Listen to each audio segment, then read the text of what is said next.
Should your beliefs, values, and your personal story be the key to eliminating chronic pain and improving your health? Welcome back to Unleash Your Inner Athlete with me, Julia Pizzi-Kami. I have a fantastic guest for you today who's a renowned practitioner specialising in intuitive osteopathy, energetic healing and functional medicine with a background in anthropology, and has helped clients overcome chronic pain, but improve performance and connect with themselves on a much deeper level. They've had 10 years in the industry working with general public, elite athletes, film industry professionals. They've traveled to some of the most demanding environments where they've worked on productions like Star Wars and Doctor Strange, and they're an integral part of the medical team for Wimbledon Tennis Championships and the men's ATP Tour finals. So with that impressive CV, without further ado, I'd love to introduce you to Trevor Speller. Hello, Trevor, and welcome to Unleash Your Inner Athlete. It's good to have you here. And thank you for taking the time. I know you're super busy, but it's great to have you here, and I really appreciate that. And today, what we're going to be discussing is we're going to really take a deep dive into this really interesting subject of intuitive osteopathy, energetic healing, functional medicine, but in particular, how it tackles pain and performance as we're going through that aging process. But also what's really important is the worldview, how your worldview impacts your well-being and the part your personal story has to play in that. So Trevor, we got a whole load of stuff to unpack today, and I'm really fascinated in your story and your approach because it's very unique and very different from your sort of the standard ways of treating pain performance. But before we sort of get into all that, so I want the listeners to sort of really get an understanding of who Trevor is and your journey. So what sort of got you into this particular osteopathy, this genre? Because you didn't start out life as an osteopath, did you? No. Okay, yeah, thanks, Julia, for having me today and getting me on to be able to share my views and ideas and hopefully help one or two of your listeners gain a nugget of information that might help them increase their performance, increase their health, and so on. So how did I get into what I got into? What was your approach? I'd say I've always been into it. So from an early age, it probably started with my mother was always going to the doctors, and I obviously used to go to the doctors with her. And eventually it'd be like, Mum, why are you going to the doctors all the time? Because all you come back with is either nothing or a pill or still confused. And then a common story. Yeah. And then go back again and it'd be like, oh, wow, this is getting a bit boring. I'm getting bored going after school with my mum to the doctors. And then finally I had my opportunity to go along. I had osteoarthritis in my knee. And I remember this really clearly. And I was about 12, 13. And my mum took me to the doctors, her favorite doctor. And then the doctor said, oh, that's osteoarthritis. You've got to stop playing football for 6 months. Right. And that broke my heart. And that's straight away I was like, I'm not listening to that doctor. I don't agree with anything he says. You're telling me to do the things, telling me to stop doing the things that I love. It wasn't that bad, but I had a painful knee. So telling me to stop was kind of antagonistic to the way I saw things. So I decided not to listen to that doctor and not favouring doctor. So it just kind of jumped onto my experience of viewing what my mum wanted. I didn't have really any solutions. It was just to stop, where nowadays they might have said, well, if you go and see a physio, if you have some soft tissue and so on, then you might be able to manage and get through that painful cycle. So that was kind of my real first experience of saying, okay, well, I'd rather do it myself and putting the onus on me doing what I needed to do and learn about it. And then being into sports, especially football. Football is what I was good at. And that led me to kind of learning about coaching. I've had huge responsibility. The teachers always at school knew if they gave me responsibility, that's what I'd enjoy. So captains of the football team and house captain and all that stuff. and putting responsibility onto me. So, and I ended up helping the younger years, the teachers would get me involved to help coach the children, or the younger age groups. So that led into a kind of passion for playing and coaching and learning about the body. And all my subjects that I was really good at was kind of physiology, or everything based on sport around the body, psychology, and so on. And then progressing on to kind of colleges again, sport, playing football, and then having a decision, okay, do I concentrate more on football? Do I concentrate more on studies? And I was trying to push forward with the football, which led me to kind of play at higher levels. And then when it came to not progressing as much as I thought I would progress, or having the emotional stability to be able to getting closer to professional game, to be able to handle people shouting at you, managers shouting at you, and so on. I was a bit too much of a sensitive soul. Yeah. And that would create rebellion in me. So I'm naturally rebellious as well. So if you don't deliver something to me in the way I feel it was not in my best interest, then I'll rebel against it. Going higher in the game, it became where I didn't like people shouting at me. And my emotions would either I'd play very, very well, I'd play really, really bad. So it brought up too many challenges, really. So I'd end up going in my shell and not performing as well as I could do. So I decided to say, okay, well, it's not going to work out for me. So to study, I want to go back and I want to go to university and I want to study. I looked at psychology, sociology, and then I went to an open day and I walked into the wrong lecture, or the wrong open day lecture, and it was anthropology. Things happen for a reason, don't they? Yeah, totally. And the lecturer was talking about, he was with a tribe in Nigeria, and showing all the symbology. And I said, oh, that's exactly what I'm looking for, is a way of understanding the world through a different lens. So I went to university and then studied anthropology, and that kind of, during that time I was still coaching, still playing, and always had, if I didn't go down that route, I'd have sport to go back onto. So I worked doing coaching, doing some anthropology, looking at certain social groups in and around London, heroin addicts, Vietnamese, Bengali, and also setting up programs at the same time. So they allowed me, my anthropological understanding allowed me to reach hard to reach groups, because I'd have a bit more of a cultural context of if it's engaging with a group and saying, okay, this is how you should engage with that group. If it's a female only environment, then I need to go with a female. I can't just go by myself, and things like that. So along the way, I got involved in sports projects, local government, Nike, charities, and so on. And eventually, not to take too long, but I got injured, and that was my journey into more of the healing realm. So that my journey was through physiotherapy, and I tore my ACL. I thought I was unbreakable, and during that time, I'd never had a major injury before, and that was the first time I had an injury that changed the trajectory of my life, really. And at the time, I would have said it was the worst thing that ever happened to me, and I wouldn't wish it on anybody else. But with hindsight and experience, it was a blessing in disguise, because it pushed me where I should have been going anyway. I was going on a path where it was what I was good at. It was easy, but I was being pushed into a path where probably I could help more people, rather than just a small subset of people who are into sport.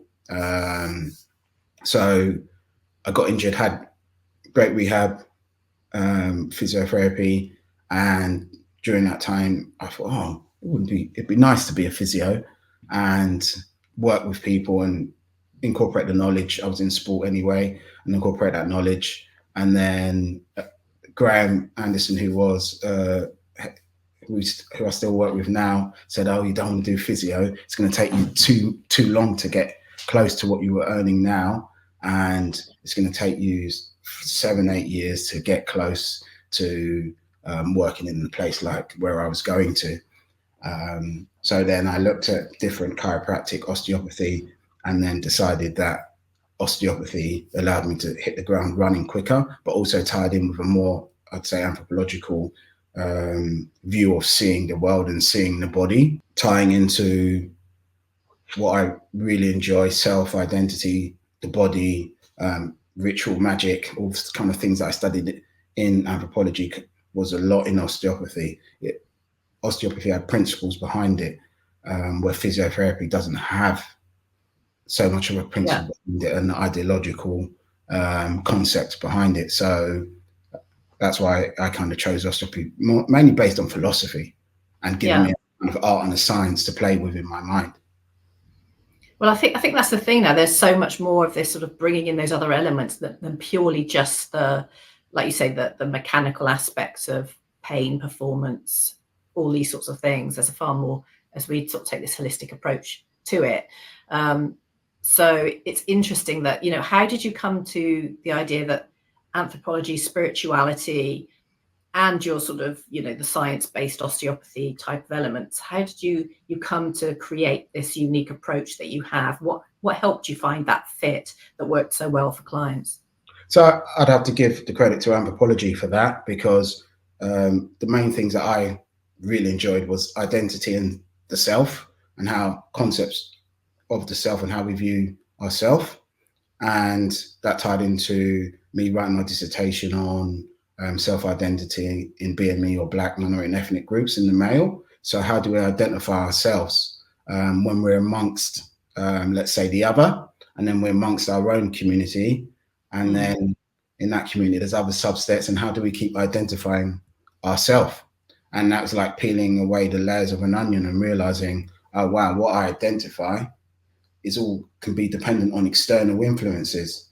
So if I'm with a group of women, then I might strongly identify myself as male, because I've got opposition to say, okay, well, women are like this and I'm like this. And but then what happens when I'm in a group of males? What happens when I'm in a group of Black males? What happens when I'm in a group of Black males from London? Or when and so you could keep niching down and saying, okay, when do I find me? And maybe that's a kind of bigger discussion, but that helped me realize when I'm dealing with individuals that their story, their narrative, the way they see the world is what's really going to guide them. And I can come in and say, your shoulder's higher here, or this should be the way it should be. Evidence shows that if you do 100 reps, then this shoulder's going to get better. But that person might see it as a totally different view, a different reality for them. So if I can understand more about their world, the way they see the world, then it allows me maybe to say, okay, 100 reps does build your shoulder, but can I deliver it in a different way? So it's adapting your method to someone else's perception or the way they see the world and how they're going to accept that information. So I'm the facilitator. I'm not the judge who says, okay, well, my magical hands release the shoulder and I'm inflicting my view onto you. It's more of a kind of, I'm facilitating. It's a dance, really. Dance with their attitude, their nervous system, and saying, okay, well, part of my session might be just about getting someone to let go, to relax. And that's a win, because now they've relaxed, they've fallen asleep, whatever it might be, and now their tissues relax and they feel a bit better. And if I can help them feel a fraction better, then I've done most of the good work that I intended to do. I mean, it's interesting you say about relaxing. And when people first come to you, so sort of on average, you know, if you think about a classic sort of example of someone who would come to you, and obviously they haven't had success going through the usual routes that a lot of people go down, what are they coming to you for? How are you managing to transform? What sort of transformation are they seeing? What sort of problems are they coming to you on average? I mean, you can't generalize. I know everyone's different. And what's that sort of transformation for them? Most people come into, let's say, osteopathy, if it's manual therapy, be neck, back pain, referral pain, and so on. So commonly people will come to me and say, I've hurt my neck, I've hurt my back. I'll explain some other cases that people come to me with, but I'd say predominantly that's what people they would come to me with a pain, Yeah. In the part of their body. So is it usually, do you find it's usually a very chronic pain? Maybe sometimes they don't even know why they have this pain? yeah, and it'd be like you said, I've seen somebody and someone said, oh, maybe I should come and see you. And osteopathy, physiotherapy, whatever it is, hasn't worked. So now they're coming to see me for probably because somebody said, oh, well, Trevor will help you. And it's a personal recommendation. So when I see an individual, my intake forms are intensive because I want to know about them before they come in the room. And I will spend time going through their intake form, really being able to direct my questions when they actually come in. So then there's things that I will pick out that pop up to me, and then we can discuss those in the encounter or when they come in. And then it will be, a lot of it's based around again, the worldview. How do they see the world? Stress. And is that something that they weren't initially aware of? Because sometimes, we've had this discussion, haven't we, about the subconscious thought and how that creates this stress response in the body. And that obviously can lead to inflammation, tension, and other problems. And you can go down the rabbit hole of, poor health, etc., from that if it's over an extended period of time. So is it that they come to you because they just haven't been aware that maybe, like you say, their worldview, how they perceive themselves, their beliefs and values about their own capacity to deal with this particular problem or the problem that they may not even be aware that they have?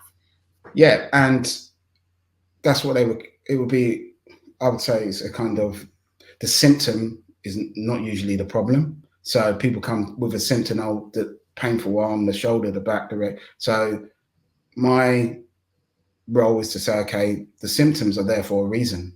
I'm not trying to take away your symptoms. So it's not, I'm going to treat just your shoulder, because I don't want to just treat the symptoms. Sometimes you do, but that's not my intention. So it might be, okay, well, I'm putting hands on the shoulder because I'm tying into their story. But it's saying, okay, you've got a painful shoulder, but why? The why behind it.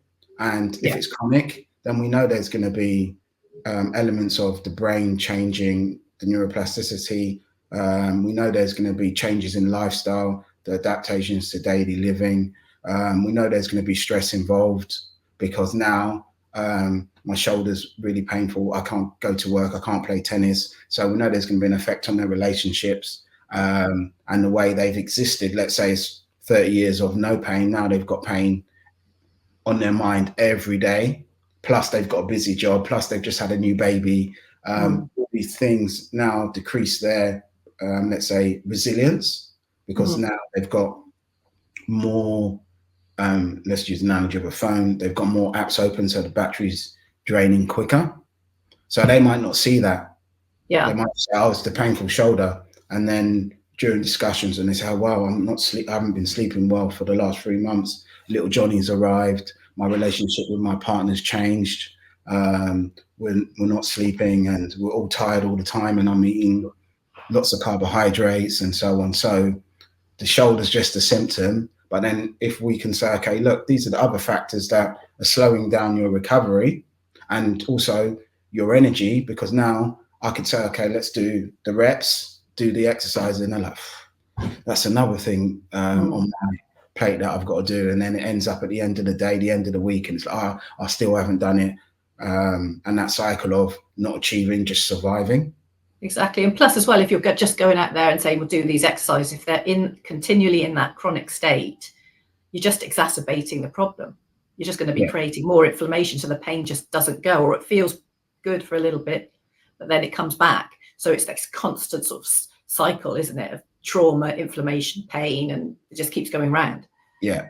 And the anthropology part of me will say, okay, it's the ritual, because now we all do rituals, and our rituals are ceremony of life. My ritual might be, I'll go to the gym every 3 times a week, and then after work it's at 6 o'clock, and then in the morning I have a cup of coffee. So I perpetuate these rituals all the time. So then I help the client see their rituals and say, okay, well, now this is the pain. We've got the painful shoulder. We need to create a new ritual. And that might mean, okay, if it's diet, if it's sleep, stress, whatever it might be, and say, okay, if we can add this in, this is going to give your shoulder a chance. Stop going to the gym for a few days, have a break. Or if it, let's say someone chronic, then saying, okay, well, you need to focus on your physiology. Can we help your physiology? And is that something simple as breathing? Can we get you to breathe every time in pain? Just become aware of your breathing and see what arises in that. Oh, Trevor, I hold my breath a lot. I didn't realize I hold my breath a lot with my shoulder because I'm tensing up. So now, okay, you're tensing up. Can you see if you can just relax into that tension?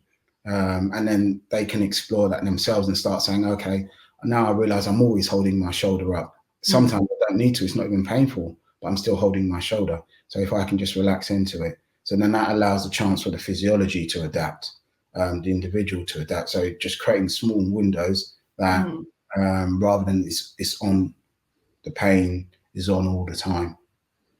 Yeah, I mean, it's amazing how you can, all these little behaviours and habits you're just not aware of. You're so busy in your life that you're doing all these things you're just not aware of. And do you find that sometimes people have come to you and they've had these issues that maybe be going back not just a few months or few years, it can actually go back decades? Because we were talking about, as we're getting older as well, your story and holding on to beliefs or perceptions that you had, but have sunk into the subconscious. And they're now playing out without you even realize this is then having a really dramatic impact on you, particularly as you're getting older, when you're more susceptible to problems like cancer, diabetes, and all, dementia, all these kind of issues that come along as we age. What would you say about that? Yeah, so depending on the upbringing, how we, again, see the world, it might be every time I'm in trouble, I go to my mum's house because my mum, my father, they were the ones that I could rely on, who gave me that love. And then I go to mum's and she gives me a big meal and takes me and gives me meals on the way back, all full of sugar and carbohydrates, whatever it might be. So then I'm orientating, I go back to the ritual that maybe I did when I was 10 or 12. And let's say mum, dad's not there anymore. Where do I find that my tribe, that's area where I kind of could say, okay, oh, this helps me out. So now I've lost that. Or if it's a relationship, or I've lost that part of the ritual, where do I go for that now? And that might mean I replace that with having a glass of wine to get comfort, or it might be smoking, whatever it might be. And now I've replaced that. But it's not as good as seeing mum and dad. We usually go back to childhood anyway. And those are the things that form us in adulthood. And it's mainly adulthood we can rationalize and we can say, okay, well, that person was an idiot because of they had stress at their lives and their partner and so on. So I can understand why they're an idiot. Or when I was 3 and my brother kept taking my teddy bear away from me, I couldn't understand it. So that now sticks with me. Now I'm more protective of my things because of I had a domineering brother who kept taking my stuff away.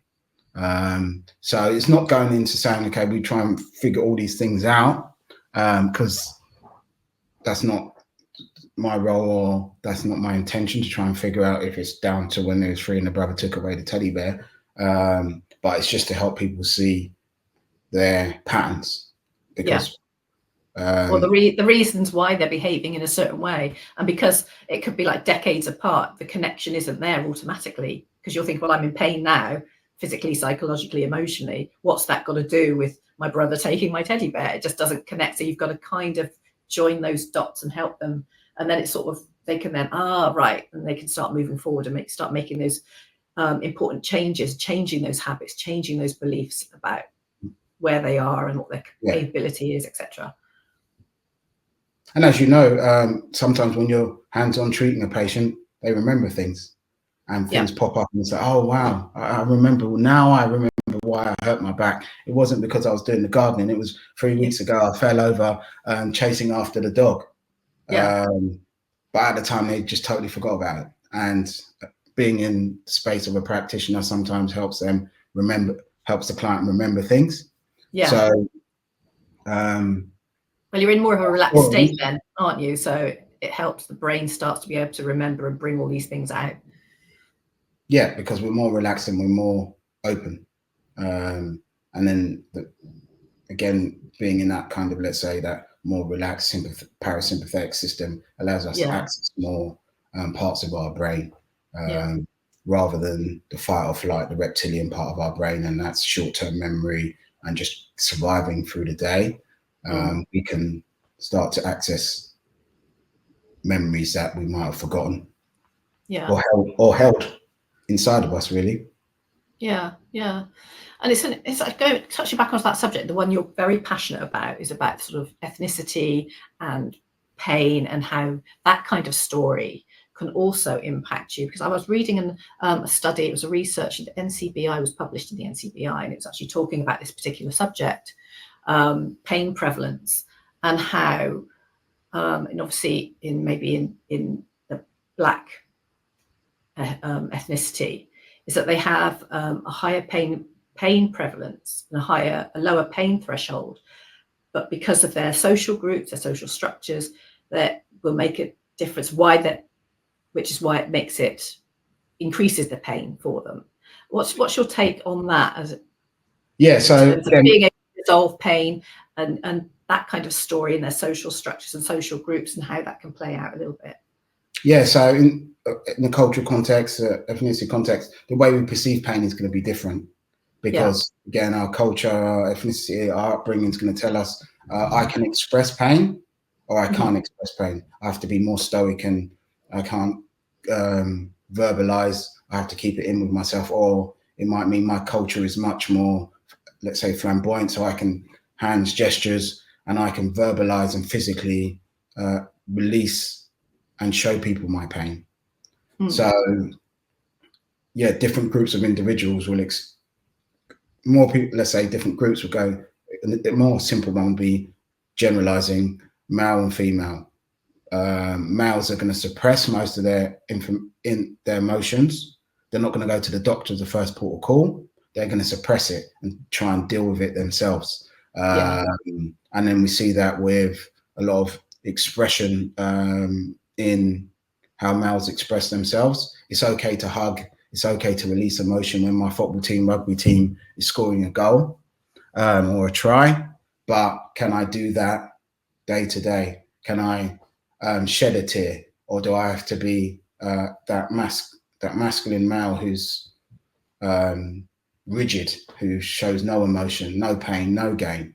So I can't go, and that's why we see maybe an increase in suicides over the last 5 years. I think it's the highest it's ever been. One of the biggest killers of males under 35, because simple things of communication. And then if we go back to, let's say, cultural groupings and so on, our first port of call might not be traditional, or what we might say traditional, because in my culture we don't have doctors in a sense. Our doctors the shaman, our doctors the local priest or the local witch doctor.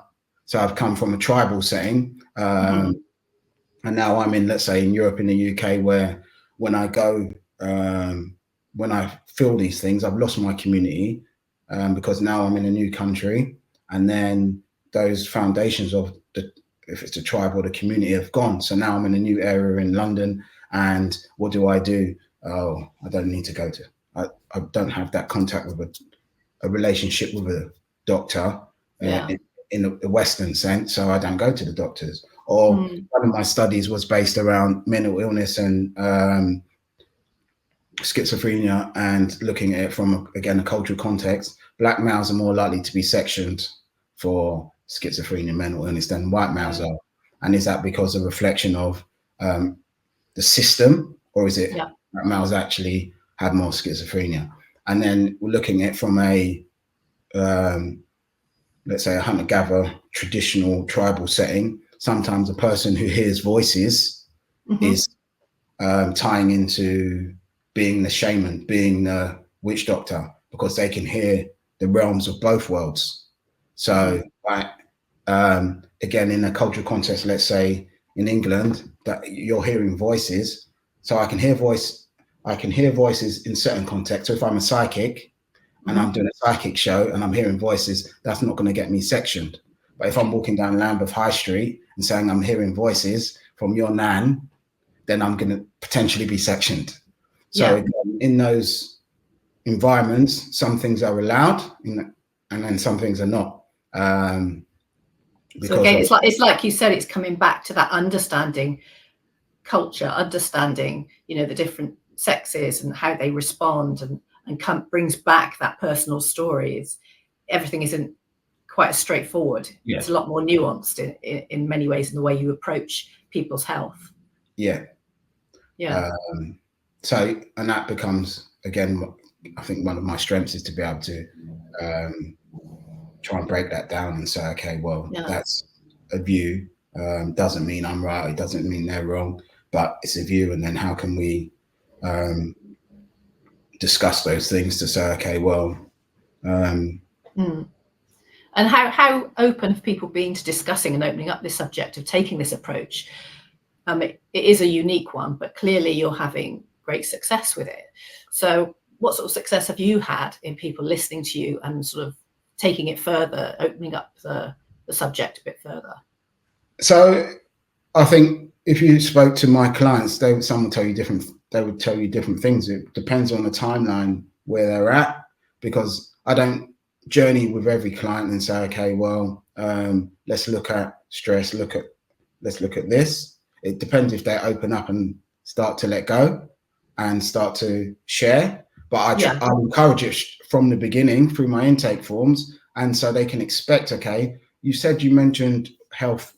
So one of my questions is, what's your view on health? And they might say, well, it's just being able to get to work. That's my version of health. Okay. And then we can discuss, okay, health around work, or it might mean health to me is being able to see the grandkids and moving around. And so on. And now I can't see the grandkids. So my health has deteriorated. So let's talk about what do you require from me and yourself, more importantly yourself, to be able to go and see the grandkids, to get to work and so on. So I'd say predominantly most of my clients become open to it, because I think the way I will explain things will make them see a bit more and say, okay, I can see the relationship between stress, for example, on why I've got IBS or I've got A, B, C, or D. So it's a journey. Yeah. And it's not, I want clients to come on a journey, and sometimes it's not the journey with me, but if I think they need a referral because it's way beyond my scope of practice, then I will make that referral. And then they usually come back and say, Trev, thank you for not knowing when to make the referral, but passing me on to Dr. A, B, this person, or someone like that. So there are sometimes where it becomes where the person's a bit too far down the line for my skill set to help them. But mainly, most of it is the journey, me being facilitating and creating a space. So what I really do, I was thinking about it before we spoke, and is I kind of hold space. So holding the space where it allows that individual to kind of open up, be the best in that space they can be. So when it becomes, okay, I feel relaxed enough, open enough to let my body go, or say, okay, well, this is why I'm having problems with work. I'm stressed at work, and then my neck goes every time I'm stressed at work. Okay, so I might see, for example, certain professions at the times of the certain times we have accountants, for example, and then I see a stream of accountants because it's the end of the tax year. They're working longer. And now they're working longer. They're doing they're doing the end of year ritual tax year. So long hours, stress, coffee, sandwiches, getting through the day, thoughts ruminating when they go to bed, and they're waking up, okay, I've got to get this. And they've got that cycle, and then the neck goes. So it's saying, okay, we know this year's coming. So this is where your rituals are now become more important. So I want you to maintain, if it's breath work, going to the gym, taking an hour lunch break. So we create these strategies. So when it does come again, that they're physiologically and mentally they're in a better space to deal with the additional load that is going to come. Yeah. Rather than saying quit your job and go and live in Spain, it's okay, how can we create more flexibility? And the ritual, can we change the end of year ritual to now one that's going to be helping you flourish so you can get through the tax year, end of the tax year? So would you say sort of creating new rituals is one of your kind of top tips for people who are going through these problems and are looking to overcome this pain, improve their performance, have a better outlook on life, improve their aging experience? Is really the first step is sort of examining and changing those rituals that you've done for so long that maybe are holding you back a little bit?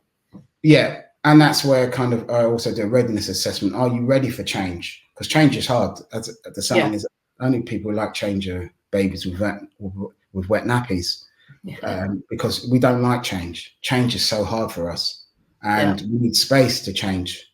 Hopefully, it's not like for me. It was a trauma that made me change. At the time, it weren't the lesson that I wanted, but like I said earlier, it was over time a fantastic experience. But it helped me change. So is someone ready for change? And I have a questionnaire. And if they've got no space for change, then sometimes it's not the best time to come and see me, because it's just going to create that resistance, isn't it? They're just not ready. Yeah. And what brought you, or what's bringing you to me, is really speaking about change, because if it's chronic, there needs to be a change somewhere. So do you have the energy? Do you have the time? Do you have the resources to put into yourself to change? Because it's, for some people, and a lot of us, change is going to be really, really hard. So it's not saying drastic changes, it's small changes. Even clients, I might say, okay, well, they drink 5 cups of coffee a day. Can you give up 1 cup of coffee a day? And that will be, I don't know, Trev, because when it gets to 4 o'clock and I'm hitting that slump, I need that coffee. So it's saying, okay, well, can you replace it with, it's more the habit that they have. So can we replace that habit with decaffeinated coffee or something, or a green tea or whatever it might be, to start creating change? And that might take a week, or it might take, depending on the client, it could take much. Well, I guess it's kind of a bit like a security blanket, isn't it? You feel safe, even though you know it's not right, not good for you. It's a kind of a safety net. It's like we talked about, going somewhere where you feel safe and having that, security. Well, this keeps me going, so I don't want to give it up, because what happens if it all goes wrong? And then you go into this cycle of fear and whole another problem. That anxiety, or we might, most of it, let's say it's anxiety. Anxiety is a lack of action. So when we're anxious, we stop being, let's say, being proactive. Now it's just inactivity, because anxiety makes me freeze and says, okay, well, if I approach the boss, then it's not going to happen. And then all these thoughts come into my mind, and every day I'm thinking about approaching the boss, and I'm stuck. Where if I create action when I'm anxious, then that can change the anxiety, and it usually does. So I think that's one of the most simple ones. When I see clients who are anxious because of their pain, it's saying, okay, we know if we just create a bit of action, that's going to change your anxiety, and that's going to decrease, put you into, let's say, more of a parasympathetic response, and that's going to create a bit more healing. Yeah, absolutely, 100%. So, Trevor, after all of this, what's next for you? I mean, what have you got that's coming up that's going to be exciting? Because I know you've got all sorts of other projects. And so I'm doing another every maybe twice a year. I'll do a kind of resilience online. Sometimes I've done it physical, but it went online during COVID. A resilience workshop based on just breath work, testing yourself and seeing where you're physiologically at, and then giving interventions. I've ran a course last year called Becoming More Than You Imagined, and that was a kind of 6-month program on various different topics to help create change.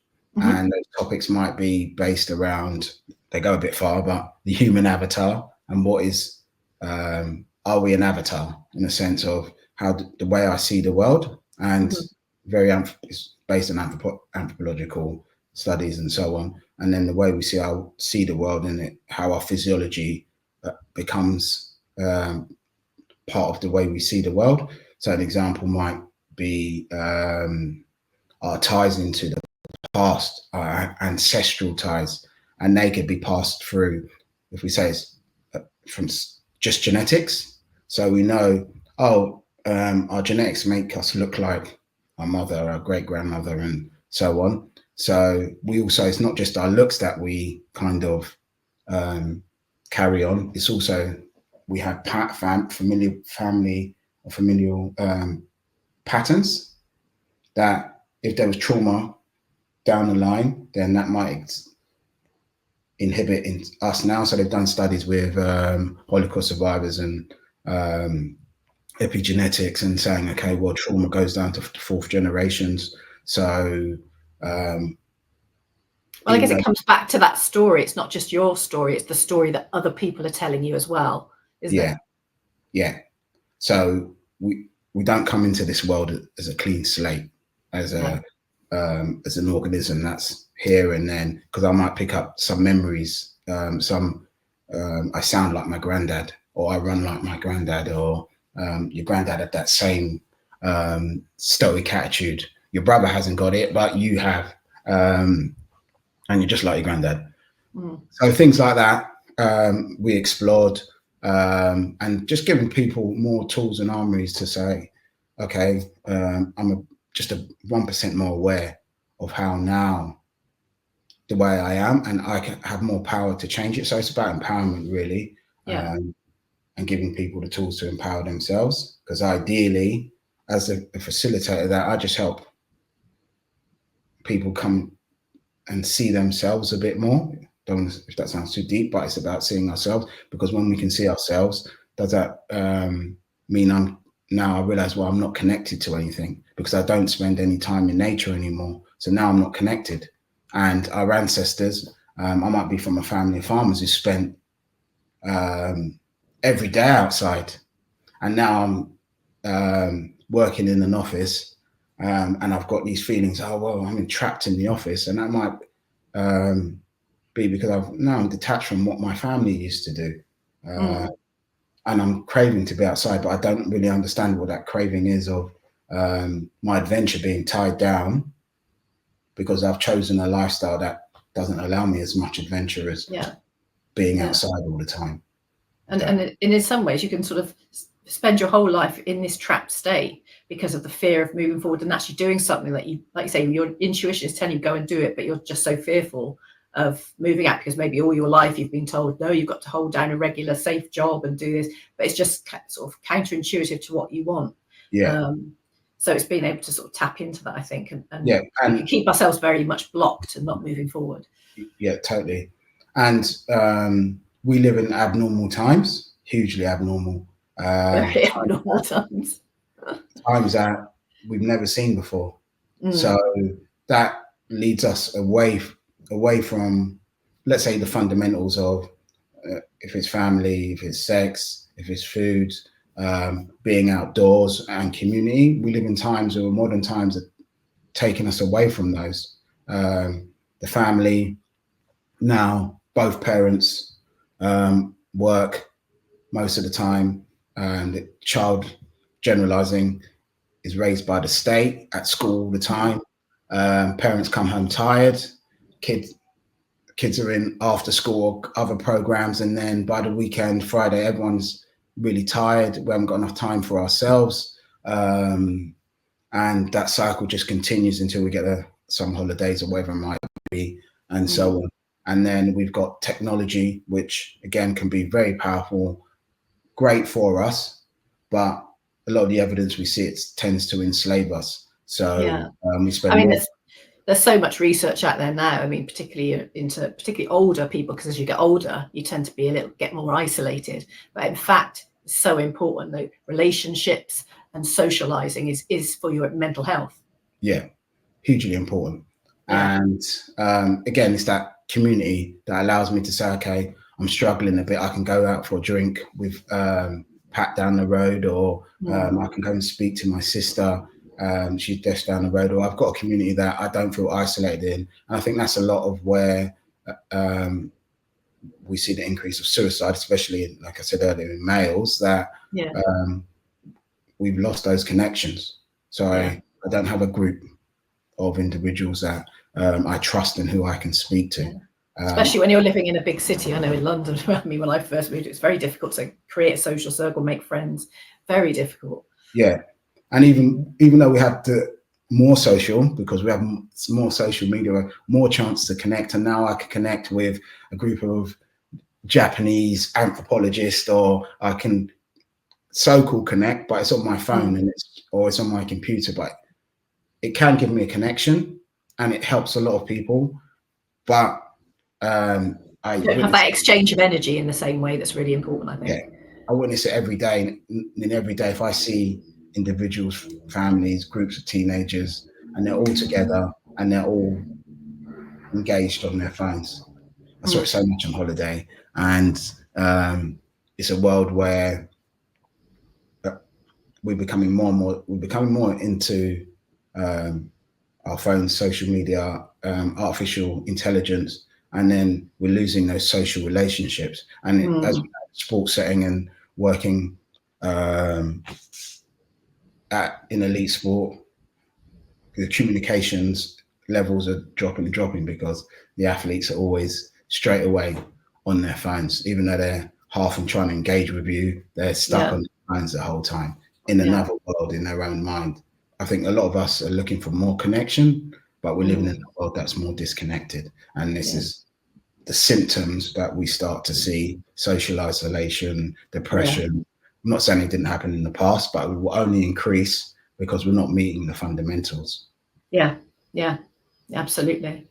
So it looks like that is the solution. We need to just get out more, start mixing, start socializing more, get those important rituals going, and change our outlook on the world, and exploring, like I say, the importance of exploring your personal story and changing your perception of your abilities to deal with whatever circumstances you're going through, and sort of having those relationships can help improve, give you a more positive outlook on life. Yeah, I recently did a workplace training on resilience, and it was with a company, insolvency company, and it was saying, okay, well, as practitioners ourselves and helping people, it's sometimes we're too focused on the individual. We need to focus on it as a reflection and come back to ourselves. Because once I understand, okay, well, I'm in customer care and I can change my perception, allows me to help more people, because now I'm more aware of the world is a reflection of me. Yeah. It's not an external thing. It's not out there. The world is not out there. Not to get too philosophical, but the world is not out there. It's in here, because my senses, let's say, I know short time, but let's say light comes in into our eye and then into our optic nerve and into our brain. The brain creates a picture. Yeah. Okay? So that picture is in here. It's not because it's out there. It's the brain interprets and creates a hologram and then gives us the vision outside. So it's a relationship that if I don't have an interpretation in my mind, for example, an example might, let's say both me and you walking down the street and there's a woman walking and she's fancily dressed, and you might say, okay, what did that woman look like? I might say she was wearing a red dress, and you might say, oh, well, she was wearing a red dress and Jimmy Choo shoes. And I'd be like, I don't, Jimmy Choo, what's that about? But my perspective, I just saw a red dress. But you saw the nuance. Oh, it was a Karen Millen, Jimmy Choo outfit or whatever it might be. I'm generalizing. And but that was because of your background, your experience, your way of interpreting the world. Or we might both walk down and say, okay, that woman's shoulders up in the red dress, her spine's twisted, and then we're walking somebody who's not a practitioner and they wouldn't see any of that. So the example of when you pin a tail and an elephant blindfolded and describing the elephant is the same. Our worldview influences the way we see the world. our internal view influences the way externally we see the world. So if we can change parts of us, you can change everything then. Starts to change. Yeah. Rather than expecting the world to change and say, oh, it's my wife's fault because she doesn't change, and only if she changed by 5%, then she would be perfect. And it's like, I have to be the change first. Yeah. I've always said that. I mean, it happened to me, and I thought, you know, it came down to me. It wasn't everybody else. I can't make anyone change for me. I'm the only one who can change. And it makes life so much easier when you take that on board and you think, well, my thinking process, my feelings has to change. I have to take this from a different perspective. And then if a problem comes up, all I have to do is change myself. I don't have to worry about anybody else. And suddenly everything becomes easier. Yeah. And you get a much better result ultimately. Yeah. Because like you just explained, you become the creator of the experience, really. Yeah. Because you're in control of it, and you can change it for your own benefit rather than the experiencing changing of influencing you, and the experience is just leading you down the road when you have so much more power. And it just ties back to working with clients and saying, okay, well, I'm there to facilitate, but the change, hopefully, if I can facilitate well enough, then they become activated rather than me as the motivator. Every time they see me, let's go, let's do this, they become activated. And then they go and say, oh, Trevor, I read about mineral water, and now I'm starting drinking it, and now I feel better. And I want clients to be empowered. So if they go to the doctors or they come to see me, that they come at the right time now and say, I've tried the breathing, I've tried the exercises, and I just can't get rid of it. Now I'm coming to see you. I've tried what you said and it's not working. So this is a good time to see me, rather than seeing me as the pill. And Trevor really sorts out my neck every 6 months. I'm going to see the pill, and then they see me, and then they come back every 6 months. It becomes where they're more empowered, so they can go to whoever, the practitioner, the doctor, and ask questions, and it becomes now an informed decision. Okay, the doctor's told me I've got wear and tear. Okay, doctor, what's wear and tear? Rather than coming back and saying, I've got wear and tear, and then and this is what happens a lot of the time. Then I say, okay, what does wear and tear mean to you? And they might have these images of a spine crumbling, and they're on the precipice of really breaking down. And it's like, oh no, wear and tear is just a bit of aging, and we've all got wear and tear. It all happens to us all. And then it's like, all that worry I've had is gone. Yeah, exactly. They build it all up into the head. One experience I had very recently.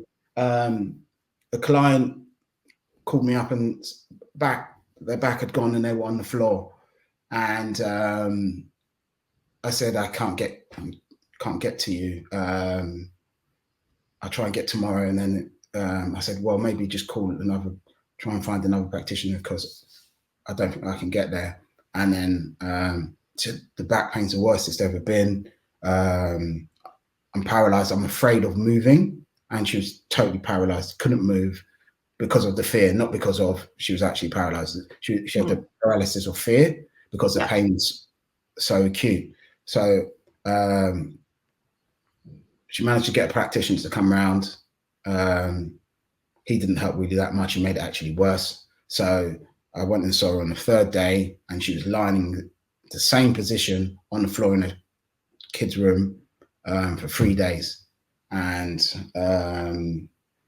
I spent just time talking, holding, trying to reduce the nervous system threat of the pain's going to come. I don't want to move. It's too much. And then we worked a bit on breathing, getting her to let go, going to the edge of discomfort, and then the brain saying, oh, it's not so bad. It's not what I was expecting. And then eventually we got her up, walking and so on. And that was an example of, it wasn't my magical hands. It wasn't my knowledge of anatomy and saying, okay, I'm holding this muscle here or this nerve. It was my ability to get her to relax and tie into her story, Yeah. but also adding mine and saying, okay, well, it's not as bad as you think it is. Yeah. Because the practitioner before said, oh, it's got to be a disc, and because you're in screaming and so much pain and we can't move you, don't do anything for. So he just heightened her levels, and gave her it's that external messaging that's coming through that's feeding into that. Yeah. So kind of changed the narrative a bit. Yeah. Danced with the way she felt and the nervous system, and got her to relax, and then we got her up, and tears and emotions and so on, and that huge release, because she had been on the floor for 3 days and she was fearful that it was something way more sinister than it was. Yeah. Oh, that's amazing. I love hearing those sorts of stories. But anyway, Trevor, if people are interested to find out more about you, where can they find you? So I have a website that's being what's the word for it? Rebuilt? Again. Yeah, rebuilt. Renovated. So that's my name, trevorspeller.com. Okay. And my email address, if people want to reach out, is Trevor@TrevorSpeller, and that's TrevorSpeller.com. And then you can just drop me an email and we can have a chat. Usually it's a process of am I right for you, and have a discussion, a discovery call, and just kind of see if I'm the right fit. Having a chat and see where you are, and then we take it from there, really. Brilliant. Oh, well, that's fantastic. Look, Trevor, I guess we're going to have to wrap it up there, but it's been fantastic and so interesting. And I know people are going to be really enlightened and find lots of insights into maybe their potential reasons they're having problems with pain, performance, aging experience, whatever it may be. And this is just another fantastic way that I think the world should start approaching health and wellness, and getting people moving forward again, because it's very simple and very quick once you have that in place and you understand that. But I'd really like to thank you for joining me today. It's been fantastic. Thank you so much. Yeah, no, thank you, Julia, and thank you for having me on. It's been a fantastic experience, and hopefully some of it resonates with your listeners. Sure. Yeah. I'm sure. So everyone, I'd like to say thank Trevor, and thank you for joining us today, and I look forward to seeing you next time here on Unleash Your Inner Athlete. Thank you.